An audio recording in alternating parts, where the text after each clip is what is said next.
So I've had this watch now for approximately 12 days or so. It's a 21,600 beats per hour, which is a 3 hertz movement with the famous sun moon AM/PM indicator that was produced by this version too, produced by Orient Watch Company in 2012.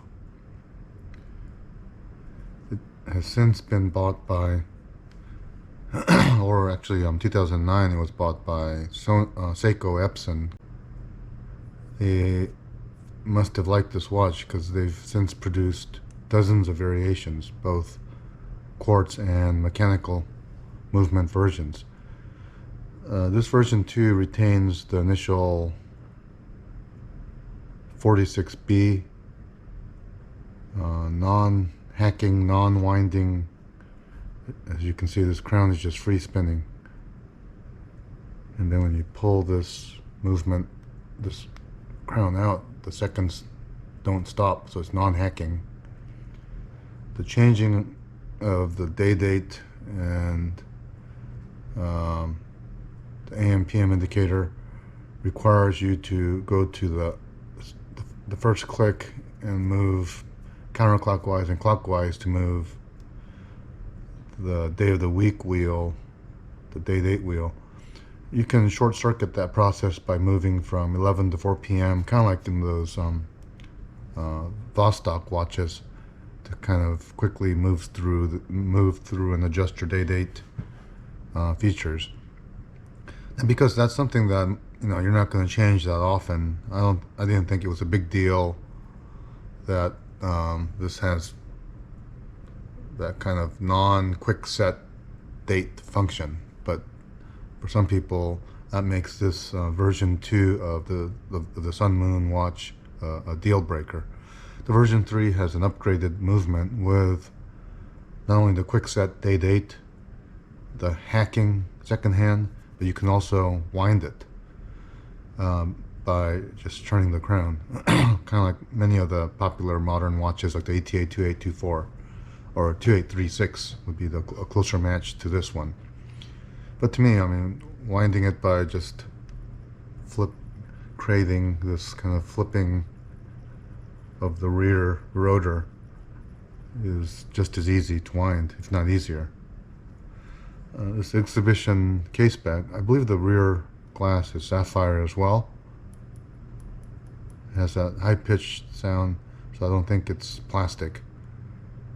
But it's a really nice little simple movement, low beat, which low beat watch movements are a bit cheaper, but the benefits of it is that because it's low beat, the parts wear out less quickly than high beat movements like the ETA 2836, 2824 or Celita 220 SW. High beat movements are more accurate, are said to be less prone to be affected by gravity, and is just generally more precise and costs more than low beat movements. But the advantages of low beat movements is that it has a larger power reserve. It wears out its mainspring at a slower pace. This one is said to have 40-hour power reserve. You can see that escapement wheel, the balance spinning very steadily there.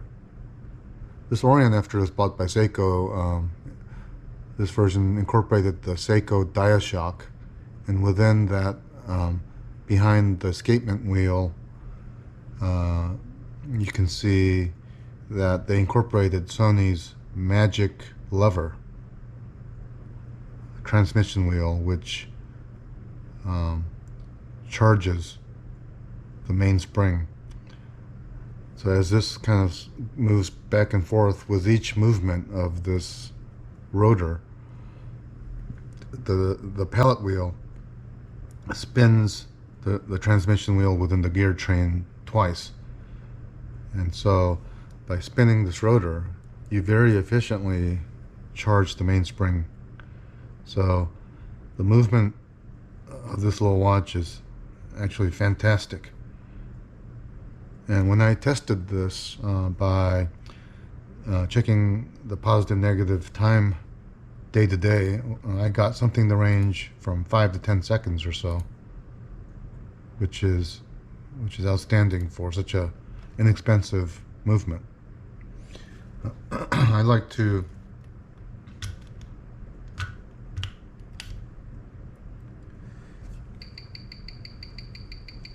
check the Timegrapher on these watches because it's a really outstanding way to check on the health of your watch very simply. So I'm going to turn the speaker off. So the COSC has 5 positions that they check, as well as the beat errors, the timing, the maximum and the minimum differences. But right away you can see on this movement that at dial up, which is kind of the rest position, most people lay their watches on a table like this at night when they go to bed.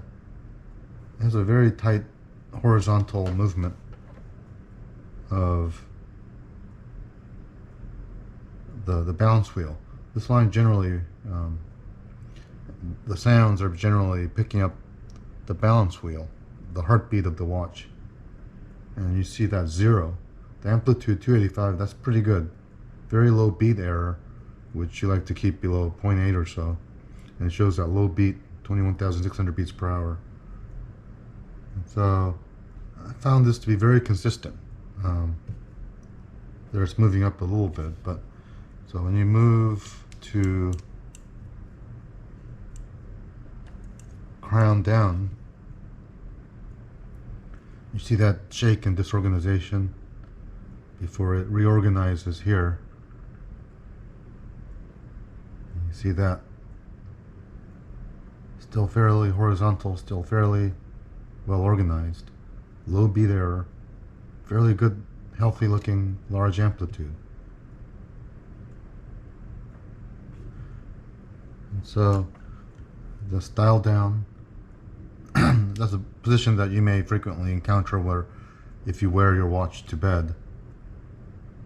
But generally you see it moving up, so that's going to be a positive. I mean, the way to measure this is to do your dial down, dial up, crown down, and 6 o'clock up. And just don't touch the table and let it sit there for a couple of minutes. Wait until this balance wheel inflection point stabilizes and you see all 4 numbers being approximately pretty much the same. And that's when you should record it. But I'm just doing this just to show you that, as you can see, the organization of the beats, that's generally going to be a positive read. As the 5 position is generally summating your typical position throughout the day and night. But this is here you see a positive 8, so that's pretty close to what I'm seeing through the course of the day. And so I'm very happy with the health indicated by this Timegrapher function. So this watch I first got because when I first looked at it, I could swear it looks like those vintage or more modern homages to the vintage watches from the late 1700s. I think sometime around 1950 there was a craze of moon phase watches produced by Rolex and since copied by many other watch brands, Baum and Mercier, Tag Heuer, Breitling, Longines. They all produced moon phase watches trying to copy that Rolex look. I think those watches have fallen out of favor because they're very fragile, very brittle. There's too many moving parts. They don't last long. Breguet themselves produced an homage to their 1790s No.5 pocket watch in the 1990 period, which had become a popular classic among the richistanis. You know, they go for $40,000.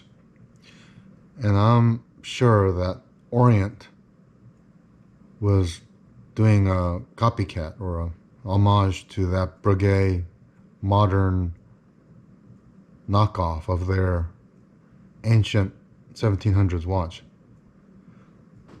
The date window, the shape of it, is a dead giveaway that they are inspired by that Breguet 7337, 7137 Classique watch, as well the guilloche patterning of the dial very much harks back to that Breguet 7137, 7337 watch line.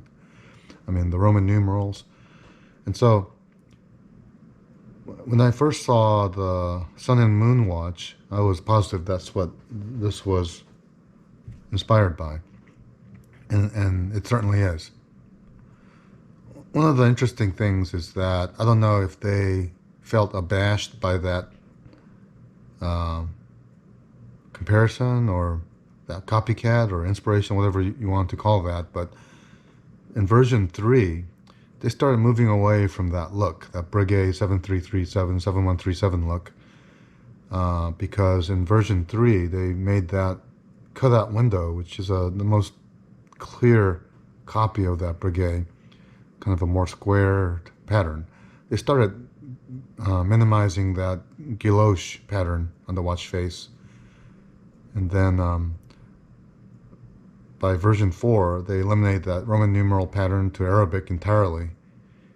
And so, to me, that's a negative for version 3 and version 4, that they're moving away from the original inspiration.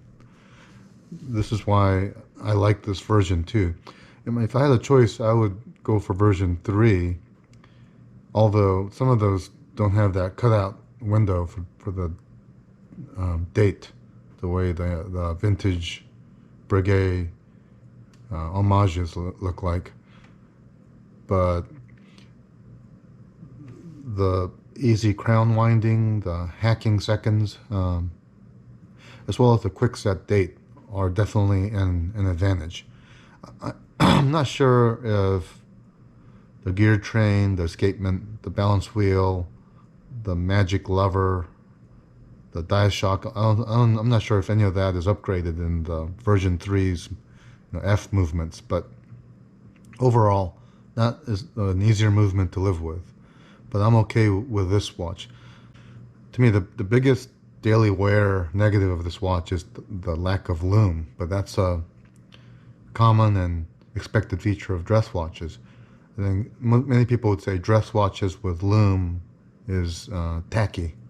The fact that this thing is so clunky at 14.1 millimeters thick, it's like 50.5 millimeters lug to lug, over 42 millimeters on the dial. I mean, that is probably a bigger downside for this watch.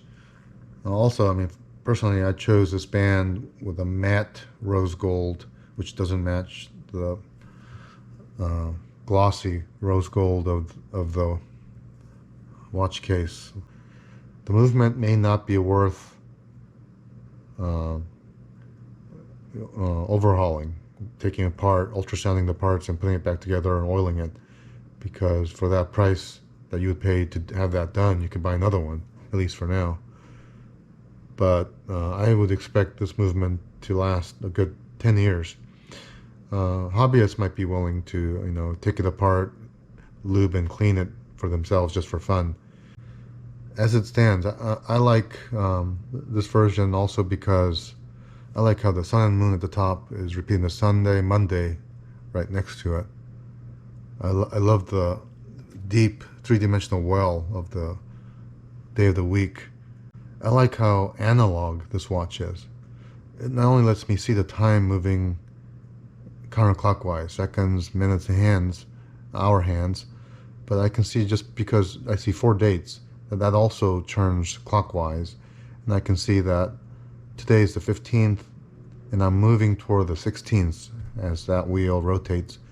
I can tell not only that it's daytime right now at the AM PM window from the sun on the Carolina blue, but with that little peep of that Duke blue popping up, I can see that nighttime is approaching.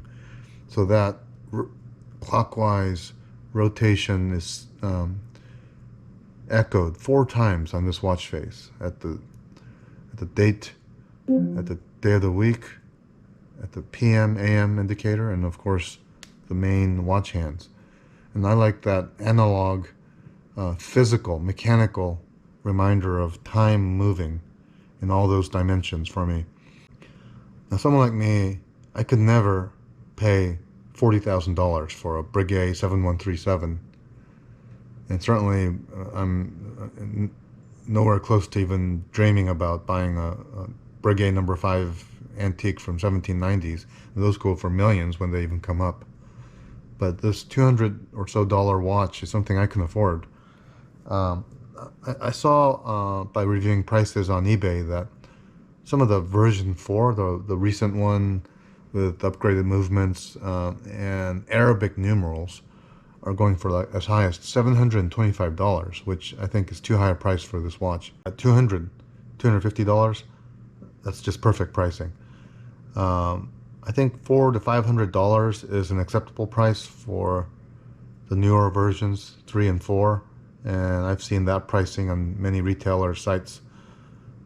But if you can find it for under $300, that would be a good deal for the version 3 and 4 as well. I think I'll stick with this version 2, which I think is underrated, and